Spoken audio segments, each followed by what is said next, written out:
Now, while the children were playing in the schoolyard, the brown-eyed children recalled everything bad happening to them. The children also said they felt their friends were being taken away from them. One boy had hit another boy in the gut because he called him Brown Eyes. Other brown-eyed children recounted facing taunts from peers. One brown-eyed child said being called brown meant they were stupid. Miss Jane reported that her marvelous, cooperative, thoughtful, wonderful children had turned into vicious, nasty, discriminating little third graders. Next day, Miss Jane told her third graders she had lied to them and that brown-eyed people were actually better than blue-eyed people. She teased one blue-eyed boy because he forgot his glasses and another boy for saying he liked his sister. The teacher then told the brown-eyed children to take off their collars and put them on the blue-eyed children. The dynamics shifted as the preeminent faction was tailored towards the brown-eyed children now. Miss Jane also reinstated her aforesaid statement by saying the brown-eyed students were smarter and fast learners, and all the advantages the blue-eyed students had would now be given to the brown-eyed students.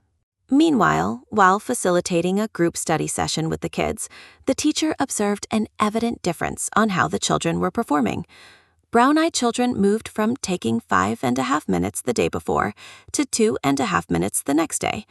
The children reported they couldn't stop thinking about the collars yesterday, whereas the blue-eyed children took longer the previous day by 1 minute 18 seconds.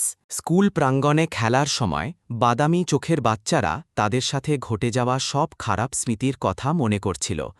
শিশুরা এও বলছিল যে তাদের মনে হচ্ছিল তাদের বন্ধুদের যেন তাদের কাছ থেকে কেড়ে নেওয়া হচ্ছে।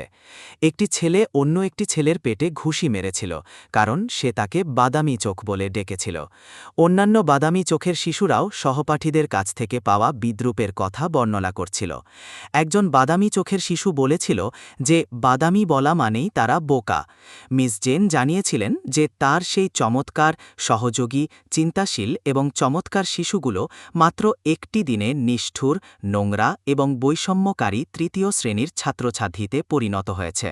পরের দিন মিস জেন তার তৃতীয় শ্রেণীর শিক্ষার্থীদের বলেন যে তিনি তাদের কাছে মিথ্যে বলেছিলেন এবং আসলে বাদামি চোখের মানুষেরাই নীল চোখের মানুষের চেয়ে উন্নত।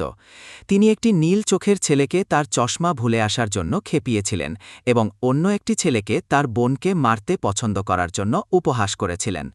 এরপর শিক্ষক বাদামি চোখের শিশুদের তাদের কলারগুলো খুলে নীল চোখের শিশুদের পরিয়ে দিতে বলেন। পুরো পরিস্থিতির আমূল পরিবর্তন ঘটে, কারণ এখন বাদামি চোখের শিশুদের প্রাধান্য দেওয়া হচ্ছিল। মিস জেন তার আগের বক্তব্যের পুনরাবৃত্তি করে বলেন যে বাদামি চোখের শিক্ষার্থীরা বেশি বুদ্ধিমান ও দ্রুত শিখতে পারে এবং নীল চোখের শিক্ষার্থীরা আগে যে সকল সুবিধা পেত তার সবই এখন বাদামি চোখের শিক্ষার্থীরা পাবে। এদিকে শীতহস্তের সাথে একটি গ্রুপ স্টাডি সেশন পরিচালনা করার সময় শিক্ষক তাদের পারফরমেন্সে একটি স্পষ্ট পার্থক্য লক্ষ্য করেন।